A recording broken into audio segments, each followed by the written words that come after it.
Hello friends, welcome to simple cuisine Bangla. Share করছি একটি sponge কেকের বেসিক রেসিপি। আজকে আমি 3টা ডিম দিয়ে বানাবো। তার জন্য এখানে নিয়েছি 3টা ডিম, আর ডিমগুলো অবশ্যই রুম টেম্পারেচারে রয়েছে। আমি প্রথমে একটি বড় সাইজের মিক্সিং বোলের মধ্যে 3টা ডিম কুসুম সহ ভেঙে নিয়ে নিলাম। এর সঙ্গে অ্যাড করে দিলাম 1/4 কাপ চিনি এবং 1/4 কাপ সয়াবিন তেল। সমস্ত কিছু একসঙ্গে একটি হ্যান্ড ব্লেন্ডারের সাহায্যে খুব ভালোভাবে ব্লেন্ড করে নিচ্ছি।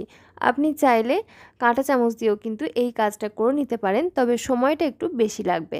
যখন খুব ভালোভাবে ব্লেন্ড হয়ে একটা ফোম তৈরি হবে, সেই পর্যায়ে এর মধ্যে আমি অ্যাড করে দিলাম 1 কাপ ময়দা। ময়দাটা আমি এভাবে খুব ভালোভাবে চেলে তারপরে ব্যবহার করছি। 1 কাপ ময়দা খুব ভালোভাবে মেশানো হয়ে গেলে তারপরে আমি আরও 1 কাপ ময়দা এইভাবে স্প্যাচুলার সাহায্যে মিশিয়ে নিচ্ছি।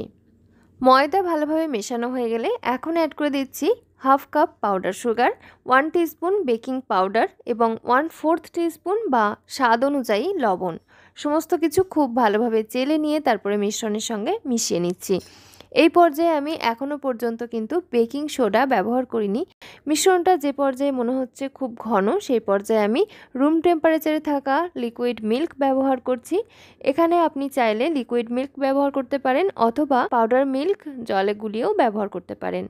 মিশ্রণের ঘনত্বটা অবশ্যই এরকম একটা থকথকে ঘনত্বের হতে হবে।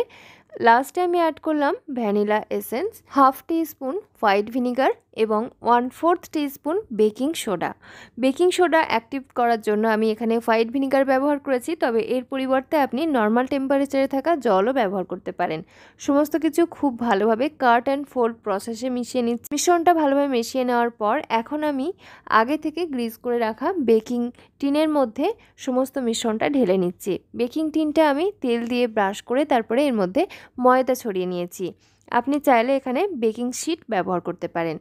খুব ভালোভাবে মিশ্রণটা চারিদিকে ইভেনলি স্প্রেড করে নিচ্ছি, আর লাস্টে অবশ্যই ট্যাপ করে নিতে হবে যাতে ভিতরে থাকা এয়ার বাবলসগুলো বের হয়ে আসে। আমি লাস্টে উপর থেকে কিছু মোরব্বা ছোট ছোট টুকরো করে কেটে অ্যাড করছি। আপনি চাইলে টুটি ফ্রুটি কিংবা পছন্দ মতো ড্রাই ফ্রুটস ছোট টুকরো করে কেটে এখানে ব্যবহার করতে পারেন। দেখতেও ভালো লাগবে এবং খেতেও কিন্তু ভীষণ ভালো লাগে। গ্যাসের চুলায় একটি বড় কড়াইয়ের মধ্যে লবণ দিয়ে আমি ফার্স্টে প্রিহিট করে নিয়েছি। তারপরে এখন একটি স্ট্যান্ড বসিয়ে তার উপরে কেক টিনটা বসিয়ে ঢাকা চাপা দিয়ে হাই ফ্লেমে 3 মিনিট, তারপরে একদম ফ্লেমটা লোতে করে দিয়ে আধ ঘন্টা অপেক্ষা করার পর আমাদের কেক পুরোপুরিভাবে বেক হয়ে গেছে। আমি একটি কাঠের স্টিক দিয়ে চেক করে নিয়েছি, স্টিকটা একদম ক্লিন বের হয়েছে। এখন একটি র্যাকের উপর আমি কেকটা বের করে রেখে তারপরে একটি মোটা টাওয়াল দিয়ে ঢাকা চাপা দিয়ে আধা ঘন্টা অপেক্ষা করেছি। কেকটা পুরোপুরিভাবে ঠান্ডা হয়ে গেলে তারপরে আমি এটাকে ডিমোল্ড করে নিচ্ছি।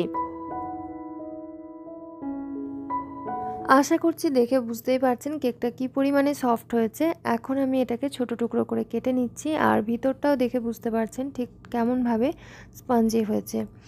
আজকে একদম বেসিক স্পঞ্জ কেকের একটি রেসিপি শেয়ার করলাম, তবে আমার চ্যানেলে অলরেডি ক্রিসমাস কেক এবং অন্যান্য বিভিন্ন ধরনের কেক তৈরির রেসিপি শেয়ার করা আছে। আপনারা চাইলে চ্যানেলটি ভিজিট করে দেখে আসতে পারেন।